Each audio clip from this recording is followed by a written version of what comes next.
humanidades, cultura, educación, salud, medio ambiente y más.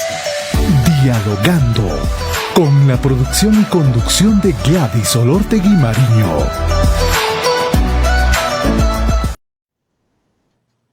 Hola, hola amigos, bienvenidos. Buenos días, estamos preparados para participar en este importante programa con invitados de Polenda. Hoy vamos a informarnos de muchos temas y les recuerdo que hoy es sábado 4 de septiembre del 2021, un día muy especial para la familia Olortegui Mariño y al final les comento por qué. A ver, la semana pasada, por un error de omisión, no pude hacer referencia de por qué ya no nos acompaña nuestra apreciada Fabiola Solís, una exalumna que tuve la suerte de enseñarle en la Universidad Federico Villarreal y tienen que volar. Estoy muy contenta por ella porque ha accedido a un espacio laboral que le demanda dedicación exclusiva, así es que esa es la razón de que ya no está con nosotros Fabiola. Mucha suerte, felicitaciones y que pues empieza a sacarle brillo a todo lo que has aprendido. Y les comento también que este programa en Lima, en ANP Radio, empezó con una secuencia de quechua, es decir, no es del momento, no es porque estamos hablando de identidad, de raíces, de que tenemos que respetarnos en torno a las diferencias múltiples que tenemos, lingüísticas, culturales, sino porque siempre hemos tenido esa mirada, esa perspectiva de que todos estos espacios debieran ser promotores de cultura, debieran ser espacios en el que nos concentremos y nos comuniquemos. Y tengo que agradecer a nuestra casa, Cable Andino, por darnos toda la libertad en el programa. En ningún momento indicado ese tema no va o la parte política no va, al contrario, gracias por la libertad que te en este espacio. Y el próximo sábado inauguramos una secuencia con la maestra Margot Camones. Ella es experta en el quechua y adivinen cómo se llama el programa. A ver, ¿tienes alguna idea de cómo se va a llamar la secuencita de quechua? No tiene idea, me dice. No tiene idea. Shumach Uyanakushun. Qué bonito nombre. Dulce. Shumach Uyanakushun. Margot nos explica qué significa. Yo lo sé, por supuesto que lo sé. Y lo hemos escogido entre las dos. Y eso quería comentarles, familia del programa Dialogando. Y me dicen rapidísimo quiénes van a estar en el programa. Max Obregón en Aquí Ahora no va a estar por un tema, de último momento. Próximo sábado va a estar con nosotros Ricardo Ayllón, sí, escritor, editor, muy reconocido promotor cultural, el promotor de la lectura. Él es de Chimbote, es decir, es ancashino. Vamos a hablar de sus producciones, de el nombre de su editora, etc. Y luego está Alejandro Villacaolaza. Él es docente, consultor. Vamos a hablar sobre el tema de la ergonomía, las prácticas saludables, y nos preguntaremos, ¿y qué es la ergonomía? La ergonomía, dicho con simpleza, es tener en cuenta todo lo que nos rodea en el espacio laboral para tener la comodidad. El mouse debe ser ergonómico. Silla donde estamos sentados debe tener precisamente esas características para que nuestro bienestar también se traduzca en ello. Y eso es lo que tenemos en Los Cuerpos que Hablan. Como siempre, Oscar Cicconi, Gerson Rivas se despide de esta secuencia de Razones de Peso. De hecho, el programa también siempre. Percy, nos vamos a una pausa, pero nos vamos a una pausa precisamente. También a partir de la fecha se está aperturando una secuencia muy importante que siempre también es bueno hablarlo. Un día como hoy, como responsable en la producción y edición, precisamente Percy Rojas. Vamos a ver qué sucedió un día como hoy en el mundo.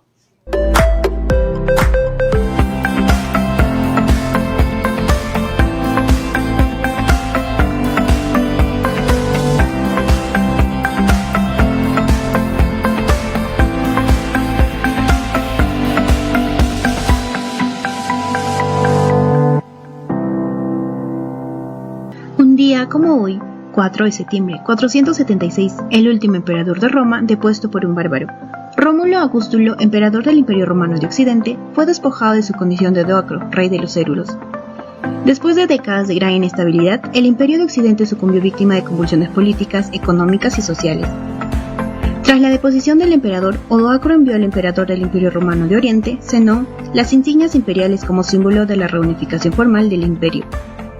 Sin embargo, el Estado romano no era más que un recuerdo en Occidente, donde diferentes pueblos germánicos estaban construyendo reinos que no reconocían la soberanía de los emperadores de Constantinopla. El Imperio Romano de Oriente sobreviviría como Imperio Bizantino hasta el año 1453.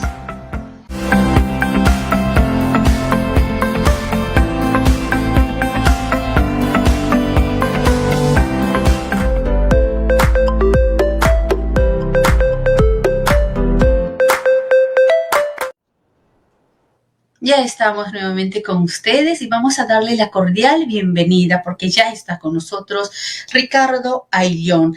Él nació en Chimbote, hace poesía, en narrativa, es promotor cultural, apasionado por la difusión y la promoción de la lectura, y él es nuestro invitado hoy. ¿Cómo estás, Ricardo? Un saludo cordial, bienvenido al programa.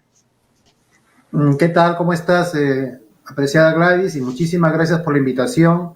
Dispuesto para conversar contigo acerca de libros y de la lectura, que es lo que me apasiona y lo que me hace levantarme todas las mañanas. Muchas gracias. Sí, hemos estado conversando con quienes te conocen, he estado revisando también tu perfil, y es que abogado, editor de libros, hace poesía, hace narrativa. ¿Qué más te falta hacer? Y promotor cultural, ¿no? Ricardo, son varios temas que tienen obviamente mucha relación y te apasiona, pero vamos a empezar esta entrevista conociéndote un poco más. ¿Desde cuándo escribes? ¿Y qué relación tiene Chimbote en esas vivencias que te invita a contar historias? Muchas gracias por la pregunta. Mira, yo escribo decidido a publicar mi primer libro más o menos desde los 25 años, pero yo creo que empecé a escribir impulsado por la inspiración, por la emoción, por querer plasmar mis sentimientos en un papel desde la adolescencia. Sin embargo, yo recuerdo claramente que en el año 1993, cuando tenía 22 o 23 años, participé en un concurso enviando mis poemas. Era un concurso en Chimbote justamente y obtuve un primer premio, ¿no? Fue una cosa que hice por probar suerte, y en vista de que obtuve ese primer premio, creo que eso impulsó mi decisión de querer escribir con seriedad, pensando en publicar. Y fue de ese modo que en 1996 publicó mi primer libro, que es un poemario muy breve que se llamó Almacén de Invierno, y a partir de ahí no he parado, ¿no? Sí, he seguido haciendo, como bien tú lo has dicho, poesía, narrativa. También he hecho redacción periodística, he hecho entrevistas, crónicas, he tenido columnas de opinión en algunos diarios. Y bueno, y por ahí me ha llevado el impulso de escribir. Ahora, ¿qué relación tiene esto con Chimbote? Mucha, ¿no? Porque Chimbote para mí es un manantial, es una fuente inagotable de temas, de contenidos, y también porque fue mi lugar de infancia, es mi país, mi primer país, y en ese sentido los temas no se agotan porque me dejaron una huella, una marca que ha definido todo lo que he estado escribiendo, principalmente en narrativa. Tú sabes que uno de niño se deja llevar un poco por los hechos más impactantes que a uno le marcan, de alguna manera hasta lo trauman quizás, Y yo creo que la escritura es una suerte de terapia a veces, de querer limpiarse de esas huellas, de esos recuerdos fuertes que uno tiene, narrando o escribiendo poesía. Entonces, en ese sentido, Chimbote, sus paisajes, sus personajes, mis vivencias infantiles están siempre presentes en mis libros. Chimbote es pues, riquísimo, una provincia que pertenece a la región Ancash. Eso es otro tema. ¿Algún referente en la poesía? Leía por ahí que a partir de los 15 años escribes, siempre se hacen garabatos y en la poesía marcan especialmente la poesía romántica, ¿no? Neruda, por ejemplo. ¿A quién recuerdas en esos inicios en el que delineabas poesía? Bueno, son tantos poetas que he leído que podría nombrarlos a todos, pero bueno, siempre quedan unos más que otros, ¿no? Definitivamente, pues César Vallejo es una marca ineludible, el propio Neruda, como lo has mencionado, y yo empecé poco a poco a tener mis preferencias. Me gusta mucho todavía, por ejemplo, la poesía de Octavio Paz, el mexicano. Me gusta también mucho poesía europea, griegos como Constantin Cavafis o el belga Saint-John Perse, el italiano Salvatore Quasimodo. Es una poesía que yo la fui descubriendo más allá de mi adolescencia, en la juventud, cuando estuve en la universidad. Tú sabes bien que uno cuando pasea por los pasillos de la universidad, siempre, bueno, cuando se estudia en la universidad estatal, hay vendedores de libros, y a mí me gustaba mucho hurgar y buscar libros en el suelo, en estos señores ambulantes que vendían selecciones de libros muy escogidas, libros de viejo, y ahí yo me sumergía y buscaba poesía, me daba mucho tiempo para eso, que me impactara, que me gustara, y poco a poco es que fui eligiendo estos poetas europeos que sentía que me daban más, de los que aprendía más y que yo sentía que me podían dar la pauta para formar mi propia poesía. Entonces, ellos y también la poesía norteamericana, como Walt Whitman, por ejemplo, me gustaba mucho, aprendí mucho de ello, o los del grupo Beat, ¿no? Estos poetas como Allen Ginsberg o Gregory Corso, etcétera, también los seguía muy atento. Entonces, mi formación es bastante diversa, ¿no? Tanto poesía nacional como americana y europea. Qué bueno, es todo un bagaje cultural en el que seguramente han ido sumando en la inspiración. ¿Qué línea temática manejas en poesía? En esos tiempos en el que necesitamos protestar también haciendo poesía, ¿no? Necesitamos reclamar también haciendo poesía, como muy sutilmente y muy inteligentemente lo hace César Vallejo, Octavio Paz. Una línea o es diversa de acuerdo al estado de ánimo, a las circunstancias que te trae la vida o el destino. Sí, yo creo que más lo segundo que lo primero. A mí me cuesta mucho hacer directamente poesía social o de denuncia. Yo creo más que nada en las sutilezas de una poesía que se denomina esencial, ¿no? Más que la poesía social. Entonces, me dejo llevar, como tú has dicho al final, por el estado emocional, por las situaciones muy personales, muy íntimas que estoy viviendo en el momento. En mis primeros poemas eran dirigidos principalmente a las situaciones sentimentales, pero también a las situaciones que tenían que ver con mi primera patria, con Chimbote, justamente, ¿no? Con las cuestiones regionales, locales, territoriales de Chimbote. Y después eso fue derivando a situaciones existenciales. ¿Por qué se vive? ¿Para qué se vive? ¿Cómo vive uno los sentimientos, las emociones? ¿Cómo vive uno el existir? ¿Por qué estamos en este mundo? ¿Para qué venimos? ¿A dónde vamos?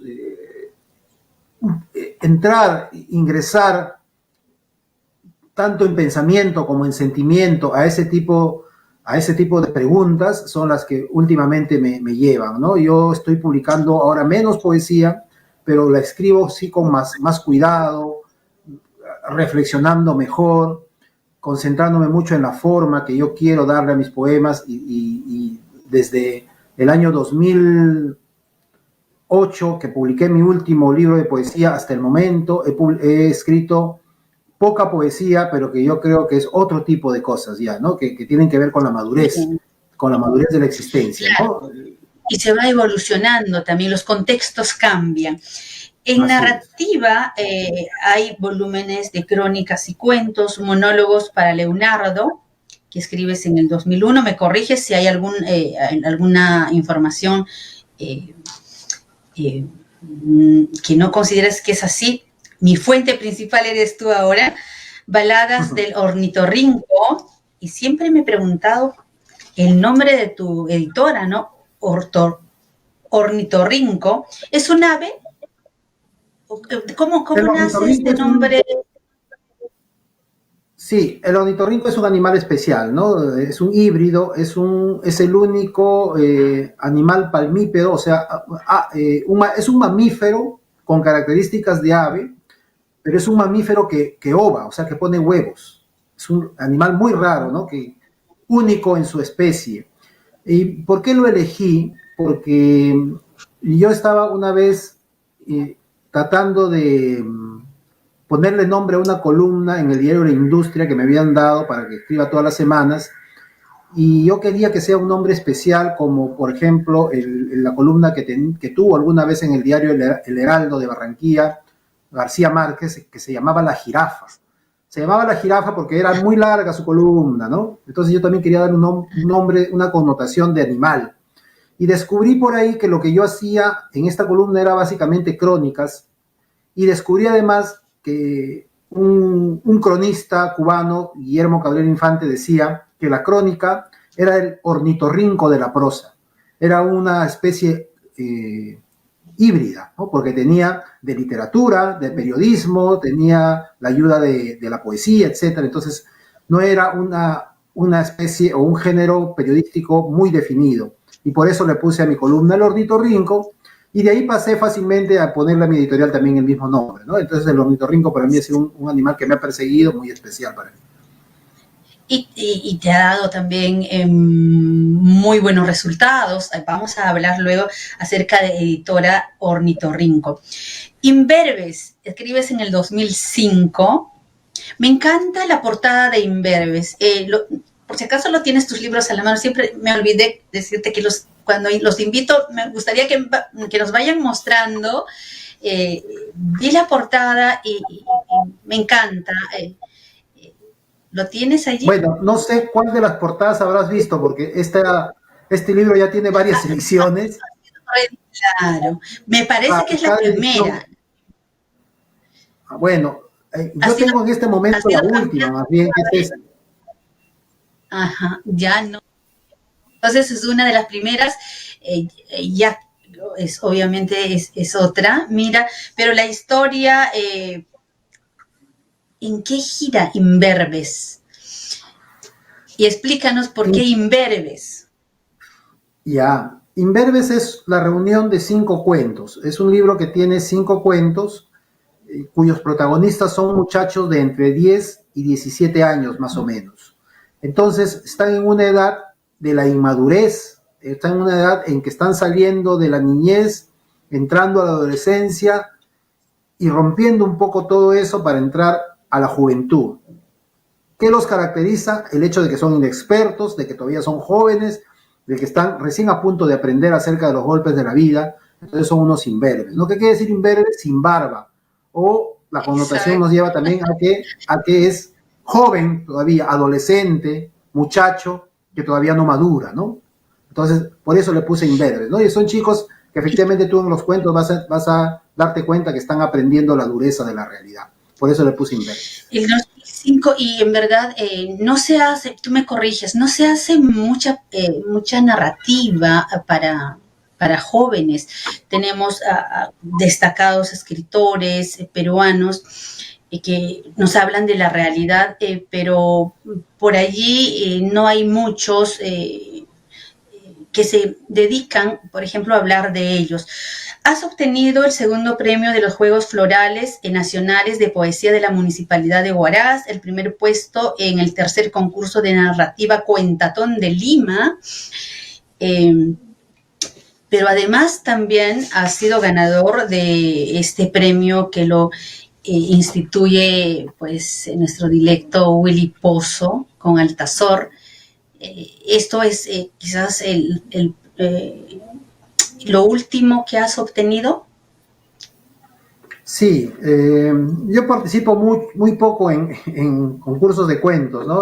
O de literatura en general, ¿no? De poesía, de cuento o de novela. Me gusta participar cuando siento que realmente tengo la seguridad de que el texto que voy a enviar está maduro, está sólido, no veo muchas fallas en él y estoy seguro de que es publicable. Entonces, este concurso lo gané el año 2014 y desde ahí ya no he vuelto a ganar nada porque no he enviado más textos a ningún otro concurso. Solamente envié uno más a un concurso del Limna hace un par de años, pero no salí clasificado, no sé qué pasó. Pero bueno, de todas maneras hay que aprender pues de los triunfos como de los fracasos. Pero sí, este último de Ediciones Altazor fue el último concurso en el que obtuve un premio. La relación con un título, cometas y mascotas, en estos tiempos en el que las mascotas son parte de la familia. Siempre digo, lo único que le falta es la capacidad de expresarse a través de la palabra. Te dan cariño, te comunicas con la mirada. Entonces, a ver, háblanos de esos dos temas que me llamó la atención precisamente por ello, ¿no? ¿Y cuáles son los títulos? Te estás refiriendo a estos dos libros, ¿no? Sí, Cometa Azul. Creo que sí. Sí, allí tenemos Cometa Azul y el otro, a ver, que quiero ver la portada, sí, Barrio de Mascotas, claro que sí. A ver, coméntanos. Bueno, efectivamente, como bien lo has visto, bueno, en primer lugar, como dije hace un ratito, el hecho de que escriba sobre mascotas, sobre cometas, si te das cuenta, está directamente relacionado con la niñez, ¿no? Con las experiencias de esa parte de nuestra vida en que nos abocamos principalmente a la diversión, a aprender de la vida mediante el juego. Y uno aprende, pues, efectivamente, no solo jugando, sino también acompañándose de animalitos en casa, ¿no? De mascotitas, de perros, gatos, lo que bien llegue a veces, ¿no?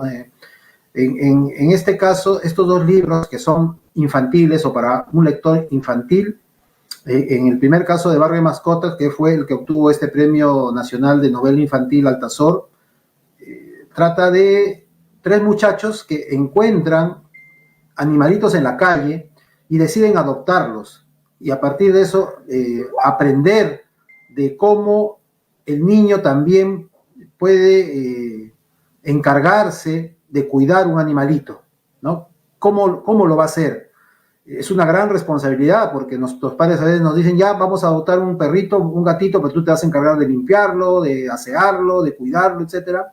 Y a veces pues no se hace, ¿no?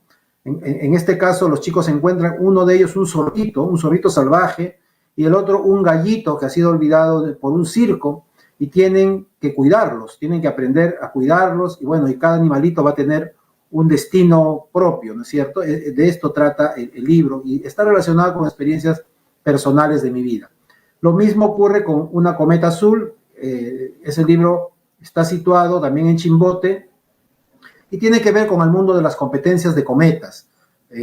Tú sabes que en el mes de agosto, cuando los chicos están de vacaciones de medio año, compiten mucho con las cometas porque hay buenos vientos. Entonces de esto trata el libro, de que hay un muchacho que fabrica muy bien cometas y se enfrentan a otro barrio rival haciendo volar cometas de barrio a barrio. Esto es, en principio, básicamente lo que nos traen estos libros. Qué bello.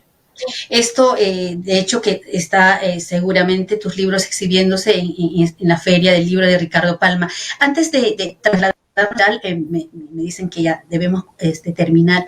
¿Qué relación tiene? Chimbote es un espacio cultural extraordinario y el personaje que lo recordamos con mucho cariño, mira que fíjate que yo viví en la casa de Jaime Guzmán, un espacio de tres meses y ya pues te imaginarás todas las anécdotas que tenemos también para contar. Es el hombre que vivía, soñaba en un mundo a través de los libros. Él regalaba libros. ¿Cómo lo recuerdas a Jaime? Y sé que también hay una entrañable amistad con él. A Jaime lo recuerdo con mucho cariño y con mucho agradecimiento. Yo vivo agradecido de todo lo que aprendí de él. Yo lo conocí cuando yo tenía 21 o 22 años. Llegué a su casa de manera espontánea para saber sobre un concurso un concurso de poesía, y él me invitó a su casa a tomarnos un vino y a conversar de literatura. Y a partir de ahí no paramos de conversar sobre libros, sobre poesía, que era lo que tanto le gustaba. Y por otro lado aprendí de su trabajo como editor, ¿no? Que era muy importante en Chimbote. Tú sabes que él fue el editor de Chimbote, y su mirada sobre reivindicar lo regional, sobre todo, era muy importante. Entonces yo aprendí mucho de él, fue como un pequeño maestro para mí, y por eso vivo agradecido por la amistad. Sí, el nombre, sincera, ¿no? Editores. Sí, Editores Río Santa. Yo le decía, Río Santa, tú eres de Chimbote, Río Santa, para que veas, me decía, cómo debemos inclusive vivir hermanados, aunque haya diferencias políticas, etc., que no vienen al caso. Has editado diversos libros, ahora estás en la Feria del Libro Ricardo Palma, felicitaciones, estás en un stand. ¿Cómo va esto? ¿Qué últimos libros, por ejemplo, ha estado bajo tu responsabilidad como editor? Mira, yo ya tengo varios años editando y principalmente he publicado libros de hermanos nuestros de Ancash, ¿no? Tanto del Ande como de la costa. Y justamente en este momento acabo de terminar un libro de un periodista ancashino, Milton Antunes Casimiro. Es un libro que se llama No se parece a ninguna, historia de una madre ancashina. Es la historia de su mamá. Es una historia biográfica muy, muy emocionante, muy conmovedora. Este libro lo he llevado ahora a la Feria de Ricardo Palma. Está a la venta en un stand que se llama Grupo Jurado. Y también estoy en este instante trabajando otro libro, también de otro guaracino, periodista también, Omar Robles Torre. Estoy haciendo un libro donde él reúne sus experiencias de parte de su familia sobre el terremoto del 70, ¿no? Se llama Algún día estaremos juntos, relatos y poemas del terremoto de 1970. Entonces, yo creo que es muy importante porque tenemos ya un poco más de 50 años conmemorando este hecho que marcó el antes y el después de nuestra región, y yo creo que este libro de Omar va a ser muy importante. Así que estoy trabajando esos dos libros, estoy totalmente concentrado en ello y siempre trabajando por nuestra región, por Ancash. Omar es un personaje joven que ha hecho mucho trabajo cultural. Nosotros compartimos un espacio televisivo en AMR Televisión, en aquella Radio Ancash que tenía diario, televisión y radio. Y él siempre parco, callado, pero muy bien. Su revista Cordillera fue todo un acontecimiento. Al maestro Macedonio Villafán, también un personaje importante en la narrativa, y seguramente cuantos que podemos destacar en ese trayecto. Ricardo, un gusto tenerte. Antes de despedirnos, ¿cómo te ubican? ¿A qué número se comunican contigo? Por favor, dialogando a tu disposición para hacer que compren los libros. Eso es creo que la forma de entender el trabajo, aparte de disfrutar de la narrativa, de los poemas, es un reconocimiento de los lectores hacia ellos. Sé que también estás firmando autógrafos. Coméntanos para cerrar el programa. Sí, efectivamente, como lo acabas de decir, la mejor manera de demostrar el valor de la literatura, del trabajo creativo literario, es comprando los libros, ¿no? No pidiéndole a los autores que nos regalen un libro, ¿no? El hacer un libro es un trabajo largo, paciente, esforzado, sacrificado porque hay que robarle tiempo a la familia, etcétera, y por eso hay que reconocer el costo de ese trabajo adquiriendo un libro. Me pueden escribir a mi chat de mi cuenta de Facebook o a mi cuenta de Instagram. En Facebook estoy simplemente como Ricardo Ayllón, así a secas, ahí me van a encontrar. En Instagram estoy como Ricardo Ayllón Escritor. Ricardo Ayllón Escritor. O si no, me pueden llamar al teléfono 988-421747. 988-421747. Estoy también en WhatsApp con ese número, así que me pueden escribir también por ahí. Y por estos días estoy asistiendo a la Feria del Libro Ricardo Palma. Estoy en el stand 54 de la librería Grupo Jurado. Ahí estoy generalmente los fines de semana firmando libros, como bien tú lo has dicho. Excelente. La pandemia ha hecho que se escriba más. Me da la impresión que veo muchas publicaciones. Qué chévere, qué buenísimo que haya sucedido eso. No la pandemia, ¿no? Sino que a pesar de las dificultades del contexto, han habido más libros publicados y personajes que, como tú, también siempre contribuyen. Así chiquito, me decían, ¿por qué le dicen a Ricardo Ayllón el hombre de las maletas? Las mujeres, o muchos otros, cargamos ropas y tú cargas libros, ¿verdad? Efectivamente, ¿no? Tengo un libro que se llama Viajar con libros. Aquí está. Uh-huh. Y ahí está justamente la maleta, ¿no? La maleta con libros. Sí, fabuloso, sí. Y soy el hombre de las maletas, porque así viajo con mi maleta con libros, ¿no? Sí, claro, ahí estás. Qué bueno. Un fuerte abrazo, Ricardo. Este programa es tuyo cuando requieras comentarnos de tus nuevas producciones, de las nuevas producciones en calidad de editor, con mucho gusto. Es un espacio que precisamente está creado para ello. Gracias a ti, un fuerte abrazo. Gracias. Muchas gracias, Gladys. Muy bien, amigos de literatura, de poesía, vamos a pasar inmediatamente a hablar de salud. Y si de hablar de salud se trata, vamos a darle la cordial bienvenida al ingeniero Alejandro Villacorta Olaza. Él es docente, él es consultor, experto en temas de ergonomía. ¿Cómo estás, Alejandro? Un gusto tenerte en el programa. Bienvenido. Un gusto, Gladys, muy contento. Y bueno, pues empezamos, pues, muy contento de estar en este programa y, como tú dices, hablar de salud es un tema importante. Justamente estamos viviendo parte todavía de la pandemia y el año anterior, de 2020, fue un año de muchísimos cambios, ¿no? A nivel personal, a nivel de trabajo, a nivel organizacional. Nadie había previsto la pandemia y pues todos tuvimos que hacerle un poquito de reingeniería al asunto, ¿no? Para poder, en nuestros casos, trabajar quizás desde casa o para cumplir con protocolos para poder trabajar in situ. Exacto, no estábamos preparados, Alejandro, ni en infraestructura en casa y menos entender estos aspectos que hoy día vamos a aprender contigo. Primero, ¿qué quiere decir ergonomía cuando hablamos quizás con un concepto literal? Ok, bueno, ergonomía exactamente, vamos a usar la palabra más cercana. Vamos a decir que ergonomía es adaptar. Es decir, cuando hablamos de ergonomía, hablamos de adaptar, por ejemplo, el trabajo a la persona.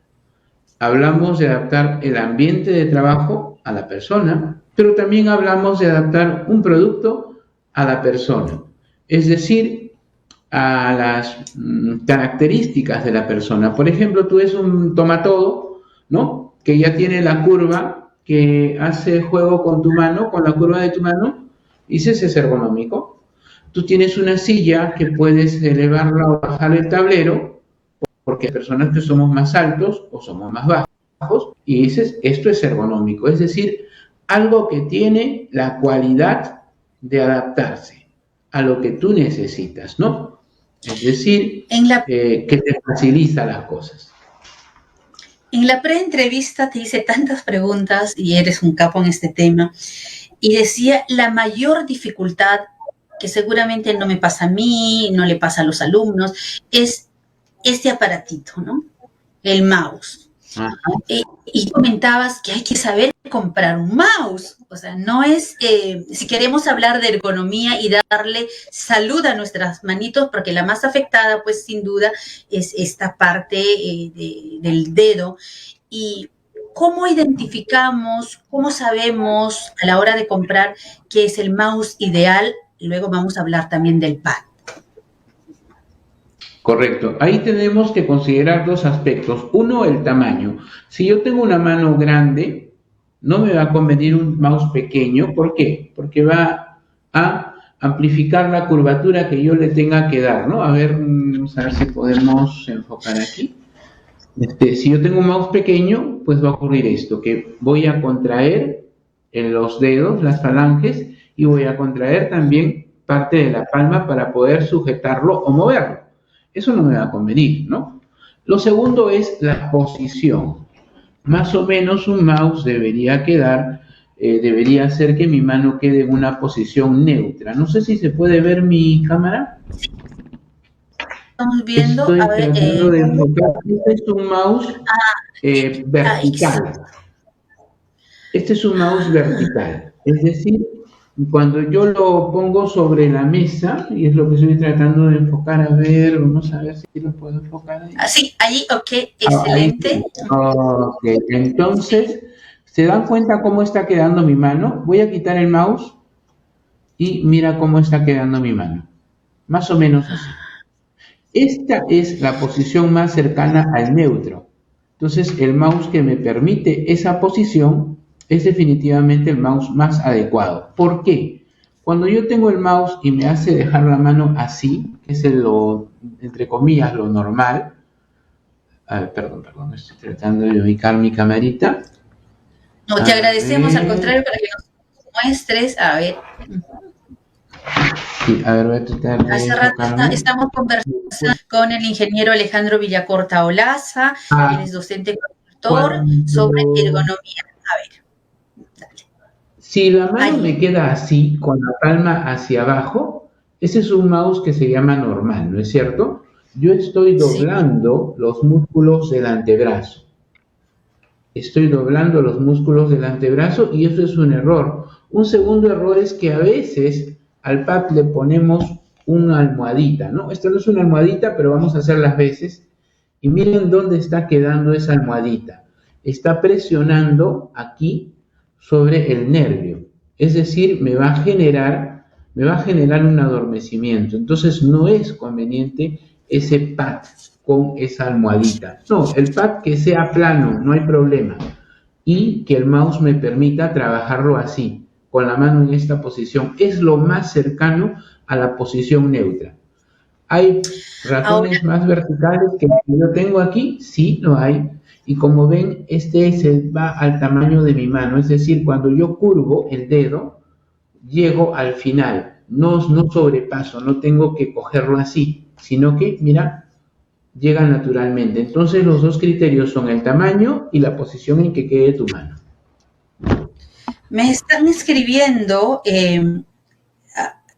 al interno, estimado Alejandro, estos mouse o ratones los encontramos en el mercado con facilidad, es un poco complicado. Sí. ¿Cómo lo pedimos? Así, mouse vertical, no voy a hacer, digamos, no voy a hablar de una marca en especial, pero cuanto más derecha quede tu mano, es mejor. ¿Ok? Cuanto más derecha, como cuando das la mano, ¿no? Como cuando das la mano, ya. Y la activación es igual. La activación es perfectamente igual. Aquí están los dos clics y la redondela del centro está igual. Solamente lo que está cambiando es la posición de la mano. Y eso es lo que te da la ventaja. ¿Están en el mercado? Sí, pero eso sí son un poquito más costosos. Eso sí. ¿Puedes decirnos cuánto cuesta? Está entre 40 y 50 soles un mouse, bueno, de las que considerábamos que eran pues lo adecuado, ahora entendemos que no. Más o menos, ¿a cuánto oscilan? Estamos hablando de un 50% más. O sea que si tú Pero tienes, también nos regalamos salud, ¿no? O sea, pero la entre el salud costo te de la la vas a nutrición. regalar, ¿no? Tu mano te lo va a agradecer y vas a poder Sí. trabajar más tiempo y sobre todo más cómodo. Ujú. Muy bien, ahora no sé si Sí, puedes girar tu cámara hacia allá para mantener el diálogo. perdón, No, gracias a perdón. ti Sí. por ubicarnos de todo ello.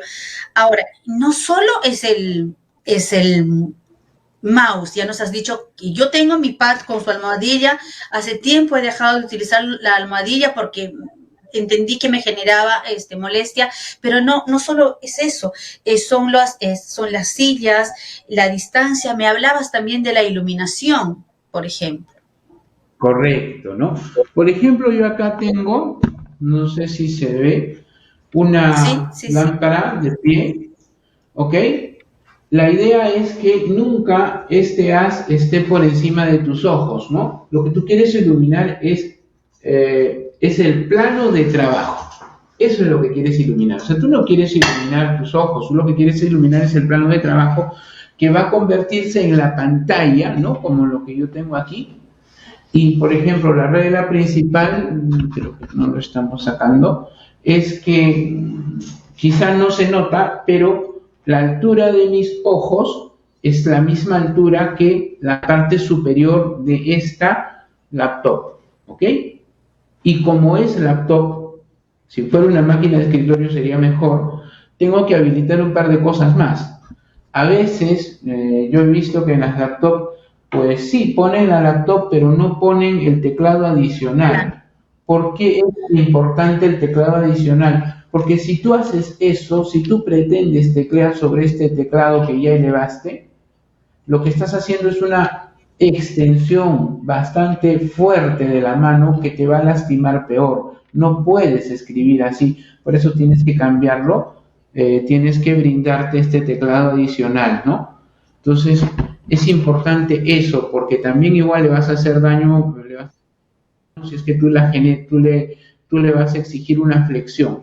Entonces tú me decías, no solo es este punto, claro, es importante la iluminación. Y alguna vez me preguntaron, pero ¿qué lámpara le pongo? ¿Qué potencia de lámpara? ¿Cuántos lúmenes le doy a la lámpara? ¿2000, 3000, 1200? Mira, lo importante es lo que te llega de luz en el plano de trabajo. ¿Cuánto necesitas? Un trabajo de oficina, como el que estamos haciendo en casa, debería tener entre 300 y 500 lux. Ahora me dicen, oye, pero ¿cómo sé yo que son 300 o 500 lux? Hombre, yo no tengo un ojímetro para ver eso. Mira, no es necesario que te compres un luxómetro, te puede salir muy caro. Hay aplicaciones que pueden convertir a tu celular tanto en sonómetro como en luxómetro, y son gratuitas. Ahora, ojo, eso no es un luxómetro para hacer un monitoreo, ¿no? No se vayan a molestar los amigos higienistas y me digan, de pronto la gente va a querer hacer monitoreo con eso. No, es un referencial. Y con eso tú lo que tienes que hacer es ver cuánto tienes en tu plano de trabajo. ¿Tienes los 500? ¿Tienes los 300? ¿No lo tienes? Estamos conversando con nuestro invitado Alejandro Villacorta Olaza. Él es docente, consultor, el tema ergonomía, prácticas saludables, para quienes nos siguen a través de ANP Radio en diversos puntos, gracias a sus filiales, y también gracias a Radio Altura, que estamos ingresando a los hogares de nuestros amigos, hermanos de Pomabamba, Piscobamba, Casma, Guarmey, Chiquián y pronto en Sihuas, nos dijeron. Ojalá que ya esté llegando también a Sihuas. Recordarles también el placer de los ojos, el cuidado de los ojos es gracias a GoVision en Huaraz. No se olviden. Vamos a una pausa, Percy, ¿te parece? Sí, vamos a una pausa. Regresamos con más sobre ergonomía y prácticas saludables. Estamos aprendiendo. Pausa, regresamos. Internet de Cable Andino, un servicio con verdadera alta velocidad, se expande. El equipo técnico especializado amplió la cobertura en las zonas de Los Olivos, Piedras Azules, Vista Alegre y aledaños, sumándose a los lugares en donde ya contamos con cobertura. Poco a poco vamos avanzando para brindar internet de alta velocidad a hogares, mientras que en otros puntos también avanzamos con la cobertura de internet de línea dedicada para negocios, empresas y entidades públicas y privadas. Internet de cable andino, muy pronto en tu hogar, a tarifas especiales y con verdadera alta velocidad.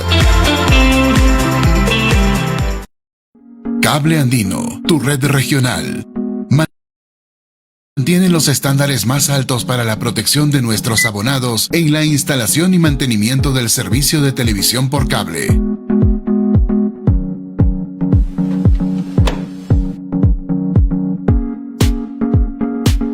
Coordinación diaria con nuestros técnicos, capacitación constante para el trabajo en campo y protección de nuestros abonados y nuestro personal.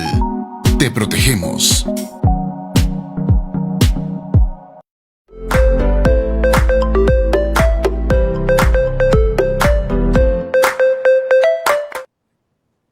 Estamos de regreso, amigos.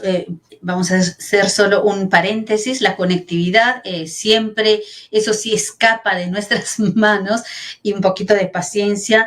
Qué extraordinario, ¿no? A veces vamos al mercado y, bueno, es que a veces nuestra economía pues hace que veamos, quizás por el costo, ahora, si todos hagamos un esfuerzo para comprar los mouse verticales, me dicen, ¿no? Los mouse verticales. Vamos, mientras tanto, a escuchar también a otro personaje que nos regala vida, que nos regala salud, y es precisamente a Oscar Cicconi, con Los Cuerpos que Hablan. Hoy vamos a hablar sobre esta tercera ola de la COVID y cómo la contrarrestamos. ¿Cómo estás, Oscar? Bienvenido. Gracias, Gladys. Buenos días, amigos y amigas de Dialogando. Estamos en Los Cuerpos que Hablan y hoy yo quería conversar un poco sobre este tema de la tercera ola que estamos escuchando permanentemente en todos los medios de comunicación y todos los mensajes que nos van dando para que nos preparemos. Quería decirles que desde que empezó la pandemia hasta ahora, nuestro cerebro, que es un órgano que tiene plasticidad y que se adapta a las nuevas situaciones, ya se ha adaptado a esta situación de la pandemia.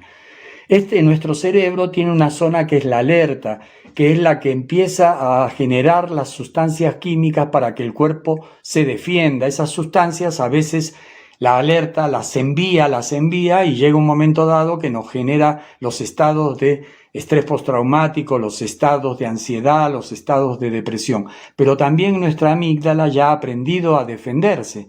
Entonces lo que nosotros tenemos que hacer es poner de nuestra parte, empezar a trabajar con movimientos, en este caso que es el que nos convoca, que es la especialidad que yo más de 30 años aplico con personas que han estado hasta con cáncer terminal y he visto cómo de pronto se han mejorado y han salido de los problemas. ¿Por qué? Porque tenemos que ayudar justamente a nuestro cerebro a que nuestro cerebro se autodefienda. Entonces, la única manera que tenemos es justamente trabajar sobre esa palabra que nos asusta a todo, que son los miedos. Y las últimas investigaciones que han hecho en otros países, los investigadores que trabajan sobre las neurociencias, han detectado de que muchísimas de las personas que han fallecido ha sido más por la situación de miedo y sobreestrés que por la situación en sí del virus. Entonces, un poco yo les estoy llamando a la reflexión para que ustedes, yo sé que a veces uno no tiene esta disciplina para poder hacer estas vivencias o movimientos o ejercicios y que uno se va olvidando y que sería importante que ustedes tengan una batería de 2, 3 vivencias que las hacen reiteradamente porque saben que un hábito cambia durante 21 a 40 días y el hábito se cambia primero a partir del cerebro. Entonces yo tengo que hacer que esta amígdala, que va escuchando todo este tema, que va avanzando el enemigo, que va a venir la tercera ola, nos va preparando. Y claro, nosotros tenemos que calmarle y decirle, bueno, yo tengo ya herramientas, tengo mis armas para defenderme de este enemigo que va viniendo, ¿no? Entonces, un poco, yo quería llamarlas a la reflexión para que ustedes entiendan que es necesario tener justamente estos medicamentos que son los movimientos, que son estos ejercicios, y que yo tengo que crearme esta rutina para poder ir realizándolos diariamente, porque no puedo esperar que llegue la tercera ola y se empiece a difundir para entrar en pánico. No puedo esperar en ese momento a que mi cuerpo empiece a responderme y que yo crea que el cuerpo va a responder simplemente porque yo haga estos ejercicios, estos movimientos 2-3 días seguidos. No, es mejor ir preparándonos. Yo me preparo diariamente y lo hago desde hace 30 y pico de años, y bueno, no me va tan mal, no me va tan mal, pero por supuesto que tengo una rutina que me hago, así como todos tenemos la rutina de cepillarnos los dientes, tenemos hábitos determinados de desayunar a una hora determinada, a almorzar, cenar a otra hora. Bueno, esto es un hábito también que tenemos que crear, y sabemos que la base para contrarrestarlo es la respiración. Es muy importante que cuando empiezo a sentir una situación de ansiedad, de depresión, de estrés, yo me siente, cierre los ojos, respire poniéndome las manos en el abdomen, que haga también esa vivencia de tensión, distensión, estiramiento. Eso lo tengo que hacer antes de irme a dormir siempre, durante el día, en el momento que siento que ya empiezo a tener un sobreestrés. Hago eso y en un minuto nada más, en un minuto estoy generando las sustancias químicas que mi cerebro necesita para fortalecerme. Recuerden que tenemos todas las defensas inmunológicas, tenemos la microbiota, tenemos la exobiota, pueden buscar en internet, son virus, ácaros que nos defienden, que están en nuestro aparato digestivo, por ejemplo. Entonces no tenemos que entrar en pánico, ni entrar en angustia, en ansiedades. No, tenemos que saber que ya nuestro organismo está preparado. Y como está preparado, lo único que tenemos es que prepararnos nosotros, como se dice, mentalmente. Si nos preparamos mentalmente, van a ver que esto va a pasar, como va a tener que pasar el que vivamos siempre influenciados de golpe por una nueva variante de los virus. Bueno, de mi parte espero que ustedes me hayan comprendido. Seguimos esperándolos a los que quieran en nuestra página de acompañar de Facebook, y que tengan un muy buen fin de semana. Abrazos para todas y todos ustedes.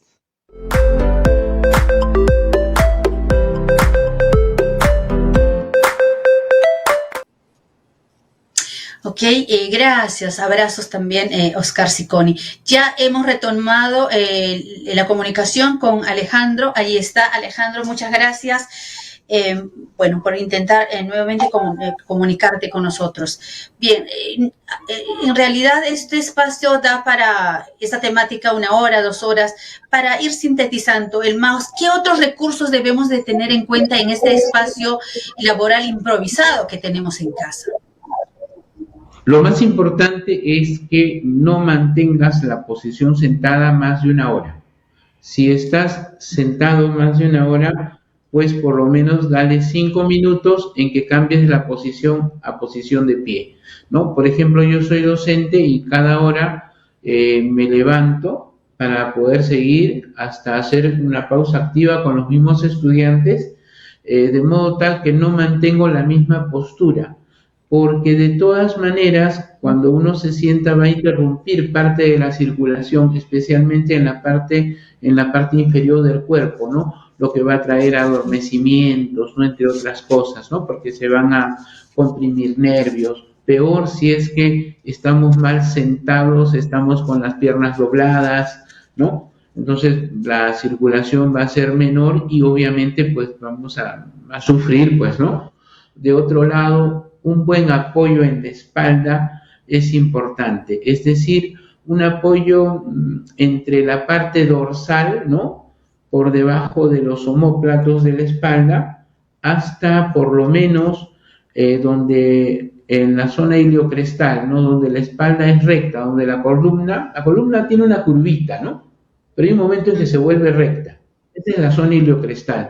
ahí es importante que tengas el apoyo entre la parte subescapular, debajo de los omóplatos, hasta ahí. Puedes tener más, no hay problema, pero justo ahí es donde lo necesitas. ¿Ok? Entonces, ¿y cómo lo resolvemos eso? Fácil.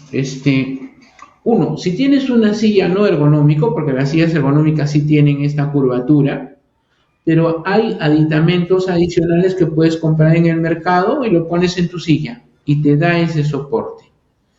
Y como te digo, por muy buena silla que tengas, lo importante es que no mantengas la posición más de una hora. Hay personas que se concentran demasiado y dicen no me puedo interrumpir. Bueno, pongo un protector de pantalla, pongo un contador que me avise que ya estoy necesitando una pausa. La pausa no significa, el cambio postural no significa cortar mi trabajo, sino garantizar que no me va a afectar en la salud el mantenerme mucho tiempo en una misma posición. ¿Okay? No sé qué preguntas más podrías darme. Hay muchas, hemos hablado del mouse, hemos hablado del pad, hemos hablado, ya desde Switcher me indican que debemos terminar. ¿Qué te parece, Alejandro? Esto es una primera parte, vamos a programarnos para un par de semanas y de hecho esto es un gran aprendizaje, no solo para nosotros, para nuestros televidentes, para nuestros oyentes, porque esto todavía continúa. Vamos a continuar. Pasa la pandemia, igual hacemos tareas con la computadora, en un escritorio en nuestras casas. ¿Qué te parece? Agradezco tu presencia en el programa. Alejandro es también docente, forma profesionales y es experto precisamente en este tema de ergonomía en espacios laborales, etc. Gracias, Alejandro, por estar en el programa. Muchísimas gracias a ti, Gladys. Adaptar nuestro entorno de trabajo es beneficioso para nuestra propia salud y es importante que lo hagamos, ¿no? La ergonomía es adaptar y qué mejor que empezar por casa, ¿no? Hay que adaptar, hay que hacer ergonomía en nosotros mismos, adaptar nuestro entorno de trabajo y mantener nuestra salud, que es lo que queremos todos. Muchísimas gracias, Gladys. Encantado de estar aquí. Gracias a ti. Sí, vamos a seguir hablando sobre ergonomía. Ya estamos por cerrar el programa. Muchas gracias a nuestro invitado, Percy. A continuación vamos a escuchar las recomendaciones que hemos venido compartiendo más o menos hace 2 años con Gerson Rivas. Hoy día vamos a hablar sobre las calorías. Dice, olvídate de contar calorías. Gerson, bienvenido al programa, como siempre. ¿Qué tal, Fabiola? Espero que estén bien y que hayan tenido una excelente semana. Bueno, también enviarle un saludo a todas las personas que están conectadas en este momento durante la transmisión del programa y recordarles que nos pueden dejar sus comentarios para poder responderlos en el transcurso de la semana. Bien, el día de hoy en Razones de Peso vamos a conversar sobre un tema del cual se ha hablado bastante o quizás se comenta bastante y estamos refiriéndonos al conteo de las calorías y el gasto de las calorías que podemos tener tanto con respecto al consumo como con nuestro gasto, con nuestras actividades. Lo que hay que saber, y para poder entender este tema y poder hacer la diferenciación, tenemos que entender que si bien es cierto que nuestro cuerpo con cada actividad y con cada función que realizan nuestras células hay un gasto energético que se cuenta con calorías, es muy difícil poder precisar una cantidad exacta, ¿ya? Y por lo tanto también es difícil poder contrastarlo con las actividades diarias, ya que para poder hacer un conteo de calorías en base a nuestras actividades hay una tabla que especifica un aproximado de cuántas calorías uno puede quemar con las actividades que realiza.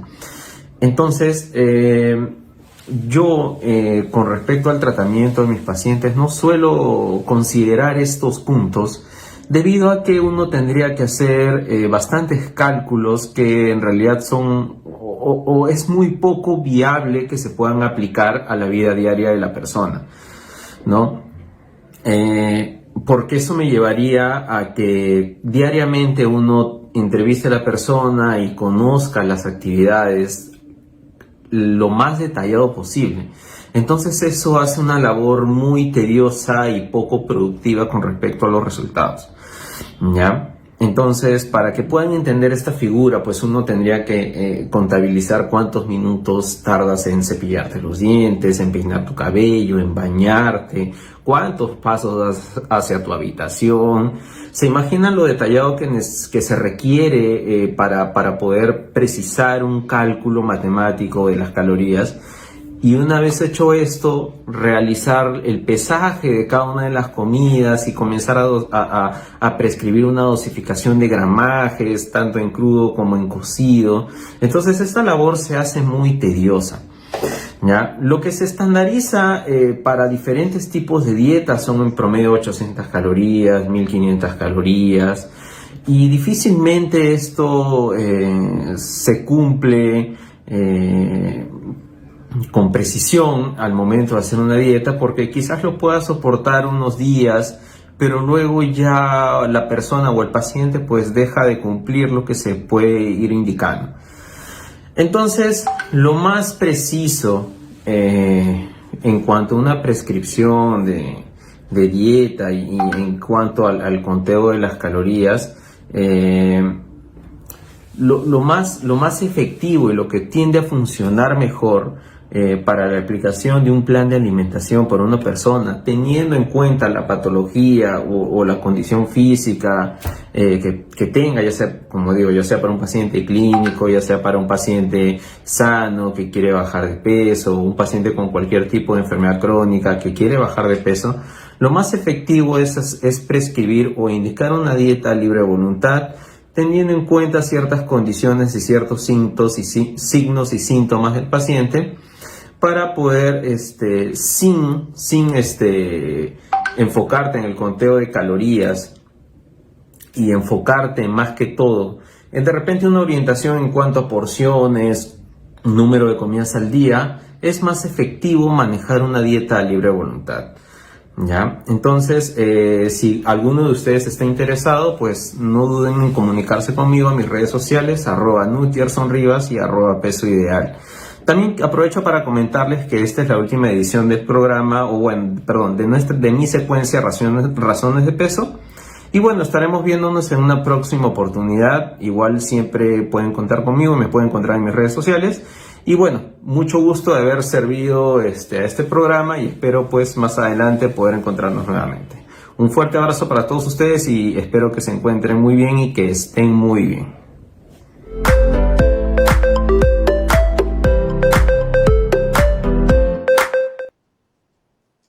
Muchas gracias a Gerson Rivas. Sí, todo mi agradecimiento, mi gratitud por el compromiso y con el programa. No nos ha fallado ninguna edición.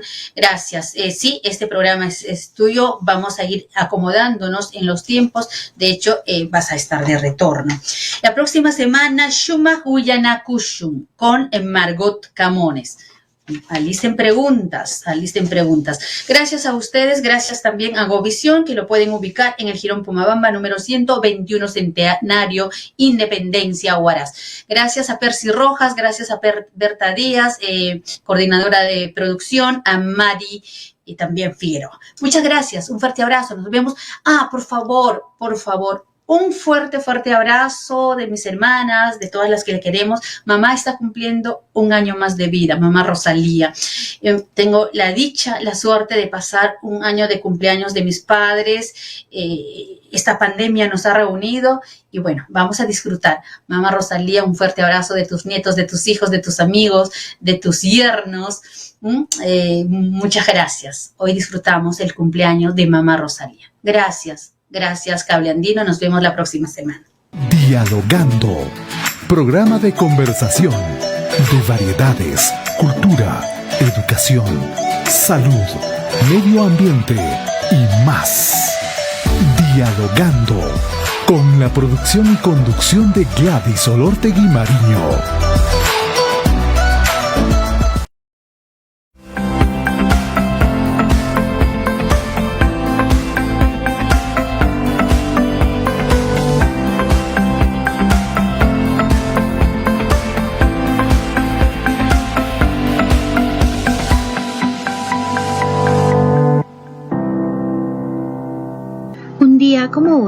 4 de septiembre 476, el último emperador de Roma depuesto por un bárbaro. Rómulo Augustulo, emperador del Imperio Romano de Occidente, fue despojado de su condición de Doacro, rey de los Érulos. Después de décadas de gran inestabilidad, el Imperio de Occidente sucumbió víctima de convulsiones políticas, económicas y sociales. Tras la deposición del emperador, Odoacro envió al emperador del Imperio Romano de Oriente, Zenón, las insignias imperiales como símbolo de la reunificación formal del imperio. Sin embargo, el Estado romano no era más que un recuerdo en Occidente, donde diferentes pueblos germánicos estaban construyendo reinos que no reconocían la soberanía de los emperadores de Constantinopla. El Imperio Romano de Oriente sobreviviría como Imperio Bizantino hasta el año 1453.